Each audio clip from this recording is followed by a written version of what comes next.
2nd and 3rd John. We're going to cover both of them today. I originally had not planned to do this, but someone was just asking, my thoughts about maybe just finishing it through, and I thought that probably would be good to do. And I wanted to combine them because I don't want to be unnecessarily long-winded, just to be honest with you, on 2nd and 3rd John. And before we get into this, I don't know if this is just a coincidence or not, but 1st John is believed to be a letter that John the Apostle writes in general, just to Christians. In other words, we don't believe that he had any individual or congregation in mind. But as an older man, he is looking at the attack on the church. He's seeing the effect of some of these false teachings. And so this is a letter to faithful Christians. But 2nd and 3rd John are more specific. And we're going to get into that as we go through the text. And what's really interesting, and this is the part that I don't know if it's a coincidence or if it's meant to be this way, but it's real application now of all the principles in 1 John. So if I had to put 1 John in 3 categories, it would hit the idea of faith walking in truth. It would hit the concept of the Antichrist, this false teaching, and then it hit the principle of brotherly love. If I had to pick themes out of 1 John, those would be the 3, and coincidentally, 2nd John hits theme 1 and 2, and 3rd John hits theme number 3, brotherly love. You get to see this in action. Now, it may just be a beautiful coincidence, but there it is. And let's go ahead and just jump into the text together. I've not got any bullet points for you this morning. We're going to get our eyes on the text, get your app open, your Bible open, and let's go through it together. So, the elder to the elect lady and her children, whom I love in truth, and not only I, but also all who know the truth. Not only do I love you, but everyone who knows the truth. Yeah, they send their love as well. Because of the truth that abides in us and will be with us forever. Grace, mercy, and peace will be with us from God the Father and from Jesus Christ the Father's Son in truth and love. Now, we can nerd out and we can break this down and talk about it. We're not going to do that this morning. We're going to get the gist of it. We're going to get the meat and potatoes of this. But first of all, who's the elder and who's this elect lady? And I'm going to try to be very precise and quick about this. You need to do your own study. As always, do your own study. But I'm going to give you the most reasonable, I believe, interpretation of this. The elder, see, the Greek term is the same. Okay, back up. Elder can either mean an elderly man, or it can mean elder in the sense of the role of an elder in the body. The Greek term doesn't change. It's the same. So the context has to tell. And to be fair, generally speaking, if an older man is meant, the context is very easily seen. You can tell that's what he means. And it just depends on whoever you ask. Some believe that it's the role. Some believe it's just elderly John. And by the way, we believe it is John the Apostle, not because he gives his name, but because the style of his writing and the content, it's like an extension of 1 John, and also historical references and information. Everyone has always attributed John the Apostle to this. Some think that he's talking about just being an older man, and maybe even the individuals that he's writing it to, maybe they even joked around about him being the old man, and so he embraces that. Okay, I'm the elder. Total speculation. He's either just saying I'm an older man, or I'm also an elder, which would be interesting because he's an apostle. Now, who's this elect lady? Again, I'm going to give you what I believe are the two most reasonable explanations of this, but there's about 4 or 5. This elect lady and her children is either a woman, literally a woman and her children, and at the end you're going to see that the children of your elect sister greet you, and so she has a sister and her children, which would be her niece or nephews, right, are greeting. So it's either a specific woman and her children, or it's a reference to the body of Christ. And someone would say, well, that seems weird. Why would it put it that way? Well, the bride. And ecclesia is even in, and I'm not trying to go Greek on you, but at least I've read this from people who know the Greek, and they want to make the point. They would tell you, and you need to know that ecclesia is in the feminine form. So it would not be at all odd to say to this elect lady and her children. In other words, the church, those who make up that local body. And then also those who send their greetings are your sister, this church, who also send their greetings. And I, for whatever it's worth, I used to think it was an individual and her children. Now I think it's probably a congregation. And the reason being is because whenever they get specific to individuals, specific names are given. And I think it'd be odd for him to say, hey, I'm writing this just to you and your children. And by the way, just your sister and her children say hello.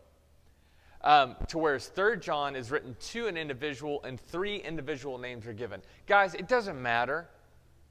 It doesn't matter. Would you hear me on that one also?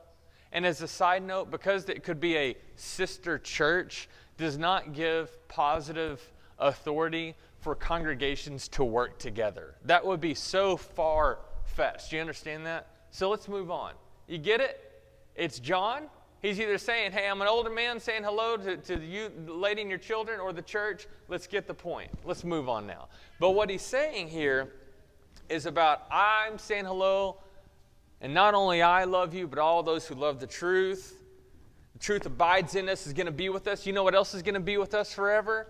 Grace, mercy, and peace, and God the Father and the Son. Okay, verse 4. I rejoice greatly to find some of your children walking in the truth. And I have checked, most translations say some of your children. Thought that was interesting. And that's typically the way it goes with a lot of places. And especially if this is a local group. But I want you to notice this, though. He rejoiced greatly to find your children are walking in truth, just as we are commanded by the Father. And now I ask you, dear lady, not as though I were writing you a new commandment, but the one we have had from the beginning, that we love one another. And you're sitting there, why does that sound so familiar? It's 1 John, and it's 1 John chapter 2. And remember, it's not a new commandment, yet it is a new commandment. Well, they've had it for many years, but it's new in the sense that Jesus Christ gave it to them, that you love others as I have loved you. And in that sense, it's a new kind of love. I'm not going to get into a lot of this, brethren, because we spent weeks talking about it. But he's already used these terms, to know, to abide, to love, walk. Already these key terms are in these few opening passages with him. Okay, verse 6. And this is love, that we walk according to his commandments. This is the commandment, just as you have heard from the beginning, so that you should walk in it. Brethren, we've covered this. I'm going to keep going. For many deceivers have gone out into the world, those who do not confess the coming of Jesus Christ in the flesh. Such a one is the deceiver and the antichrist. And we've discussed this, have we not? And so he's reiterating this. And they're out in the world. And there's not just one antichrist. There are antichrists, and they were present. Those who were against the teaching of Christ. Jesus Christ come in the flesh, the Son of God. Let's move on. Watch yourselves so that you may not lose what we have worked for, but may win a full reward. A polite suggestion for those who believe that they cannot lose a reward. Remember we talked about that last week? There it is again, verse 8. Be careful. Why would he warn of something that's not a possibility? Let's keep moving on. Everyone who goes on ahead and does not abide in the teaching of Christ does not have God. Whoever abides in the teaching has both the Father and the Son. If anyone comes to you and does not bring this teaching, do not receive him into your house or give him any greeting, for whoever greets him takes part in his wicked works. Now, so generally speaking, and I don't know if I should say unfortunately, it is what it is. Whenever you think of 2 John, you only think of 2 John verse 9 and 10, and I understand why. And the reason being, number one, because when we're talking about authority, abiding means to remain in. And we want to remind ourselves that God is king and he has the right to rule. He has the authority. And God has boundaries in his kingdom, his people. And you learn from passages like Jude and 2 Peter 2 that angels or false teachers, they don't like to stay within those boundaries. They don't like to abide within God's law. And so they step outside of those boundaries, and that's why we have an issue with that. That's an issue that we have and we should have today. So we talk about remaining within the boundaries. And we're to keep to the teaching of Christ. Abide in the teaching of Christ. Now, here's some discussion that goes on in this text. And here's what people want to know, if you're taking note.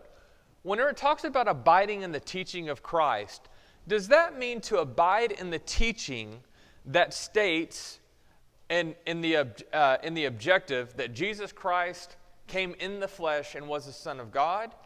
Or is it in the subjective sense, meaning everything that Jesus Christ taught?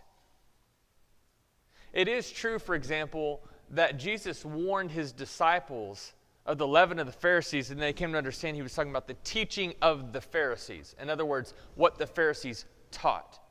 And you may be asking, why does it matter? Well, good question. It matters because some people, whenever they look at it as the objective sense, that means abide in the fact that Jesus Christ is the Son of God come in the flesh. That if that's all he's saying, that there's all these different things that we can be in disagreement about in practice. And that's okay. So the only thing we really need to believe in is that Jesus Christ was the Son of God come in the flesh. Everything outside of that is kind of opinion. But if it's in the subjective sense that everything that Jesus Christ taught, well, that's now it's broadening the scope a little bit. And we need to know the answer to this, because if a person is not teaching whatever this is not abiding in this, then we can't even greet them or invite them into our home. By the way, a fun little side note, and guys, hear me. This is history. This isn't inspired. But there's a story that talks about John the Apostle. Whenever he was in Ephesus, there was a man that he had withdrawn his fellowship from that was walking in darkness, that was an apostate.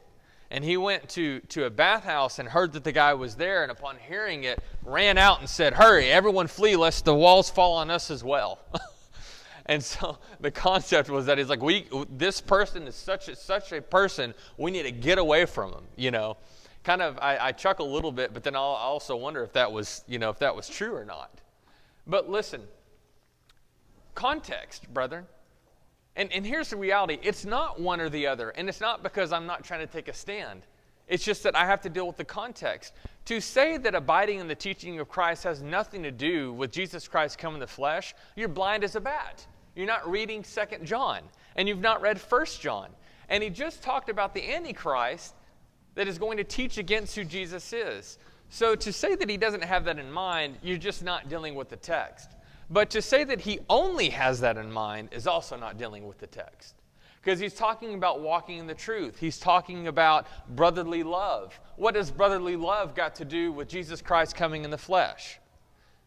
So yes, he has something practical that he's dealing with, but he also has the concept of everything that Jesus has taught. I don't think that's trying to just be a coward. Be fair with it. And as far as how we're supposed to deal with that situation, listen, we shouldn't really bat an eye about that. Because if you ask the world in general, hey, listen, if someone was saying something and teaching something that was false and it affected other people in a negative way and hurt them and put them in a really bad situation, do you think that we should support those people? And the world would go, no. Well, okay, it's the same thing in the spiritual realm. Okay, and then we move on. And we just need to understand, brethren, that if we are, now I'll use a strong word, if we are being cowardly because we don't want to be the bad guy, and so we coddle these kind of individuals or treat them in such a way that we seem to maybe kind of approve of what they're saying, what John is saying is that you are now taking part with them. You have associated yourself with them, and you're held accountable for that. And again, I think we understand that concept. Verse 12, though I have much to write to you, I would rather not use paper and ink. And John's my man. I'm with him on this one. Instead, I hope to come to you and talk face to face so that our joy may be complete. The children of your elect sister greet you. So he's written this short letter, and I don't know, maybe he's ran out of a parchment out of paper here, and maybe he says, this is enough, this is sufficient. I can't wait to see you face to face. Our joy may be complete. Paul would look forward to seeing people face to face. John says, I'd really prefer this. So there it is. So there's 1 John 1, and here's a principle about walking in truth in the Antichrist, and now it's application time. Here's a group, they were being affected by this, and he's saying, keep the faith. Keep going. Don't associate with this. 3 John, the elder to the beloved Gaius, whom I love in truth. And guys, there it is. It sounds like the same opening in 2 John. Whom I love in truth. Beloved, I pray that all may go well with you, and that you may be in good health as it goes well with your soul. Let me just stop there for a moment. We know that spiritual health is far more important, but do see here that John, I pray for this. I pray you're in good health. I pray these things are right, brethren. We're living in a real world. I pray you're doing well, health-wise, as it goes well with your soul. For I rejoiced greatly when the brothers came and testified to your truth, as indeed you are walking in the truth. I have no greater joy than to hear that my children are walking in the truth. And I can feel John's excitement as he writes this. And that same statement is made in 2 John verse 4. I rejoice greatly to find some of your children walking in truth. And I just pray that God continually help us to grow in a joy whenever we hear that each other are walking in truth. Do you get excited and feel complete whenever you hear your brothers and sisters in Christ are staying the course? John did. Or do you feel indifferent about that? Hey, may God help us to feel like we got some skin in the spiritual game, that we love one another, that we root for one another, that we want to see spiritual growth. Financial growth is fine, and those things have a time and a place, but spiritual growth, now that's good. Okay, let's continue on. Beloved, it is a faithful thing that you do in all your efforts for these brothers, strangers as they are. Who's he talking about? Well, let's keep reading. Who testified to your love before the church. Okay, so he's come across some strangers. These strangers have come back and testified to a church, and John has heard about this. You will do well to send them on their journey in a manner worthy of God, for they have gone out for the sake of the name, accepting nothing from the Gentiles. Therefore, we ought to support people like these, that we may be fellow workers for the truth. Now we see what's going on. So he writes to this individual, Gaius, and by the way, we don't know who that is. It's a common name, and it's used more than once in the Bible. We can't be dogmatic about who that is. But what has happened is there are traveling ministers that have gone out for the sake of the name and for spreading the truth, and Gaius has been benevolent to these individuals and has brought them in. And he says, it's just a wonderful thing that you do. And what you're doing in your reputation, he wasn't doing it to be known, but yet, there it is. And it gets reported back to the church. And John says, I love this. And we've heard about it. And it's a great thing that you're doing. And so now, just as a side note, as we're studying our New Testament, we also see that not only do local congregations collect and help those that preach the gospel, but individuals absolutely did that 2,000 years ago. And it's good and it's right for us to do that. And we also learn this, that they weren't taking help from the Gentiles, that is, those outside. Have you ever thought it strange? Have you guys ever been driving down some major road and you get to the stoplight and you see maybe some denomination or some group out there, and they've got maybe some hats and their boots, and they're collecting funds from everyone. And listen, I'm not trying to judge their hearts or anything on that, but I do want us to think that through. The New Testament church wasn't doing that kind of thing. Do you know why they wouldn't do that? Have you ever thought about that? Could you imagine me going out and saying, listen, repent? Your sin has separated you from God. But he sent his son into the world to save you from your sin. And they go, I don't want to hear that. I can't believe you guys think I'm going to your hell. And we're like, this is the gospel. Hey, can we have $10? Oh, I thought you guys were sufficient to take care of yourself. No, we do. Yahweh takes care of us. But can we have 10? Okay, so Paul wouldn't even think about it this way. Paul wouldn't even take money from Christians at times because he didn't want to be falsely accused. The first century church was not asking outsiders to, okay. So just a little side thought as we're studying and thinking through these kinds of things. Now, verse 9. So here you have, in Gaius you find the total opposite of an antichrist. You have a God-loving, people-loving individual who is supporting the truth, right? And then, verse 9 through 10. I've written something to the church, but Diotrephes, and here's his problem, who likes to put himself first. See, this is at the root. This is the problem with this guy, and now you're going to read what he did because of this problem. He was a me, myself, I guy. Does not acknowledge our authority. Who is this guy? I don't know. I don't know who Diotrephes is. But I know that John had written something to him, and this guy's, he's either just not acknowledging it. You know, some have wondered, did he like tear the letter up or something? I don't know. But he's not acknowledging the authority of an apostle of God. So if I come, I will bring up what he is doing, talking wicked nonsense against us. And here's another thing, Gaius. I'm going to approach this guy. He's talking, number one, it's wicked. And number two, what he's saying is nonsense. It's not making any sense. And I'm going to bring it up to him. He goes on to say, and not content with that, as if that's not enough. He refuses to welcome the brothers. So here Gaius is helping be benevolent to these people, these strangers, these traveling ministers. This guy doesn't want to help them. And also stops those who want to and puts them out of the church. And so if you are like a Gaius and you're trying to help them, he's against you and wants to kick you out. Some have wondered, is Diotrephes, is he maybe an elder of this congregation? And I tell you, it's not a bad thought. He may be.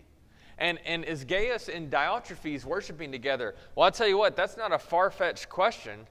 Because if he doesn't know Diotrephes or isn't worshiping with him, I don't really know how that guy's going to affect Gaius. But if these guys are together, think about it. I'm just saying, just think about it. That's all I'm saying. If these guys are worshiping together, John's trying to right the church, Diotrephes isn't accepting it, Gaius is a guy that's on the mark and a God-loving, brother-loving guy. John writes it to him and says, well, I'm getting it to you, and God bless you for doing this, and I know what Diotrephes is doing, and I'm coming, and I'm going to deal with this guy. Yeah, it would definitely make sense is all I'm going to say. Brethren, why? I won't ask the question, why do we have these people in the body? Because they're just people. My question is, why does a group put up with someone like this? Because many groups have had people like this. Sometimes, and this is just opinion, this is just observation. Sometimes I've found that some people you worship with, they just don't care, to be honest with you. They just don't care. We'll let other people kind of take care of it and like, whatever. Just let us know the time and place whenever we're supposed to be there and like, we'll see you later. Okay. And that's annoying. Some people are bullied and are terrified by these kind of people, to be honest with you. But I mean, it gets into cowardly. And this becomes problematic. This is an issue because whenever you need to address issues, it would work so much better if you could be a united front and do it together in love. But if you need to, then have to show some tough love as a group. That becomes frustrating because then inevitably what you have is you have a few people that are trying to do all the dirty work. And let me tell you how frustrating that is. That's incredibly frustrating as well. I also think there's a third group of people. The reason why these people just really seem to flourish in this kind of atmosphere is because, quite frankly, they agree with them. They just agree with them. Sometimes, and it's in any group, I'm not picking on the church, but in any group you can find hard people, militant people. And militant people attract militant people. And they love a guy that's just, in the church, sometimes that can come across as being really conservative. You got to be careful about that. And so all I'll say is, I don't think we have it here, but I hope if we ever did find it here, that we would not just put that on the backs of a couple of people. And even, Lord willing, when we have elders here, and can I also say this, that we don't only put it on the back of the elders. Don't you think that's right to say as well? Shouldn't the elders have your support? Okay, so just, a side note, as we read these things and we chew on them and then we begin to apply them. Why do these guys exist?